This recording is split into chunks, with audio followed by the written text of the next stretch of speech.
విశాఖలోని ప్రభుత్వ డిగ్రీ కాలేజీలో ఆందోళన దిగారు విద్యార్థులు. కాలేజీ స్థలాన్ని ఆక్రమించే ప్రయత్నాలు చేస్తున్నారని విద్యార్థులు ఆరోపిస్తున్నారు. కబ్జా జరుగుతుంటే చూస్తూ ఊరుకోమంటున్నారు. అక్కడి తాజా పరిస్థితిని మా ప్రతినిధి దుర్గాప్రసాద్ అందిస్తారు. విద్యాశాఖ మంత్రి ఉన్న జిల్లాలోనే విద్యాలయాలకు రక్షణ లేదని ఎస్ఎఫ్ఐ ఆరోపిస్తుంది. ప్రస్తుతం మనం మద్దిలపాలెం దగ్గర ఉన్నటువంటి బిఎస్ కృష్ణాకళ ప్రభుత్వ కాలేజ్ దగ్గర ఉన్నాం. ఈ కాలేజీలో కొంత స్థలాన్ని కొంతమంది అక్రమార్కులు ఈ యొక్క స్థలంలో చొరబడి ఒక స్థలానికి రాత్రి గోడలు కట్టి కొంత స్థలాన్ని దోచేశారని చెప్పేసి ఇక్కడ విద్యార్థులు ఆరోపిస్తున్నారు. ఈ నేపథ్యంలో ఈ కాలేజ్ ముందు ధర్నా కూడా నిర్వహించడం జరుగుతుంది. ఈ యొక్క ప్రభుత్వ ఆస్తుల్ని అలాగే ప్రభుత్వ కాలేజీ యొక్క ఆస్తుల్ని రక్షించాలని డిమాండ్ చేస్తున్నారు. ప్రస్తుతం అందరు ఎస్ఎఫ్ఐ నాయకులు ఉన్నారు. సార్ చెప్పండి, అసలు ఏం జరిగింది, మీరు ఎందుకోసం పోరాడుతున్నారు?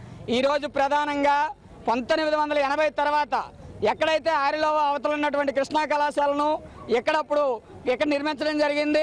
అయితే అప్పుడు ల్యాండ్ పూలింగ్ యాక్ట్ కింద ఈ కళాశాలలో చాలా మంది స్థలాలను ప్రభుత్వం ఆక్యుపై చేసుకొని ఈ కళాశాల విద్యార్థుల అవసరార్థం, పేద విద్యార్థుల అవసరార్థం కట్టడం జరిగింది. కానీ దాని తర్వాత ఇప్పుడు వాళ్ళ మనవళ్ళు మునిమల్లో వచ్చి ఇప్పుడు ఈ కళాశాల మాది, మేము నచ్చినట్టు చేసుకుంటామని చెప్పి కోర్టు నుంచి ఉత్తర్వులు తెచ్చుకుంటా ఉన్నారు.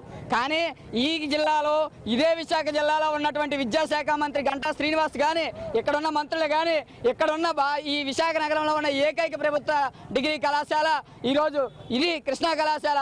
ఈ కళాశాలలో ప్రతి సంవత్సరం వేలాది మంది విద్యార్థులు డిగ్రీ పట్టాలు తీసుకుని బయటకు వెళ్తా ఉన్నారు. అలాంటి కళాశాలను ఈరోజు కార్పొరేట్లకు, ప్రైవేట్ వ్యక్తులకు అప్పచెప్పడానికి ఈరోజు ఈ ప్రభుత్వం కావాలనే పక్కాగా కొమ్ముగాస్తా ఉంది. కాబట్టి వాళ్ళు ఇన్ని చేస్తున్నా సరే ఇప్పటికొచ్చి కూడా ఏ విద్యాశాఖ మంత్రి కానీ ఇప్పుడు మీరు చూసిన గోడ నిర్మాణం జరిగిందా, సంవత్సరం క్రితం జరిగిందని అంటున్నారు. మరి అప్పుడు ఎందుకు ఊరుకున్నారు, ఇప్పుడు ఎందుకు అడుగుతున్నారు? యాక్చువల్లీ 2008లోనే ఆ పక్కన ఉన్న ఏదైతే హాస్టల్ ఉందో ఆ హాస్టల్ని మళ్ళా విజయప్రసాద్ ఆక్రమించుకున్నారు. అప్పుడే మేము ఎస్ఎఫ్ఐగా పగలంతా వాళ్ళు గోతులు తవ్వితే మేము నైట్ అంతా గోతులు పూడ్చేవాళ్ళం, ఎందుకు విద్యార్థి స్థానం ఆక్రమించుకుంటా ఉన్నారని. కానీ తర్వాత అధికారంలోకి వచ్చిన తర్వాత అదే మల్లా విజయప్రసాద్ దాన్ని పూర్తి చేసుకున్నారు. ఎస్ఎఫ్ఐగా ఇప్పుడు కాదు, 2008 నుండి ఈ కృష్ణా కాలేజీ స్థలం మీద మేము నిరంతరం పోరాటం చేస్తున్నాం. అదే కాదు, ఓల్డ్ స్టూడెంట్స్ అసోసియేషన్ గా కూడా ఈరోజు చాలా పోరాటాలు జరుగుతున్నాయి. ఈ స్థలాలకు ఎంత స్థలం ఆక్రమణ గురైందని మీరు అంటున్నారు? దానికి స్పష్టమైనటువంటి లెక్కలు ప్రిన్సిపాల్ గారి దగ్గర ఉన్నాయి. కానీ ఆయన ఢిల్లీలో ఉన్నాను అంటున్నారు. అడిగితేనేమో మేము వచ్చిన తర్వాత మాట్లాడదాం అంటున్నారు.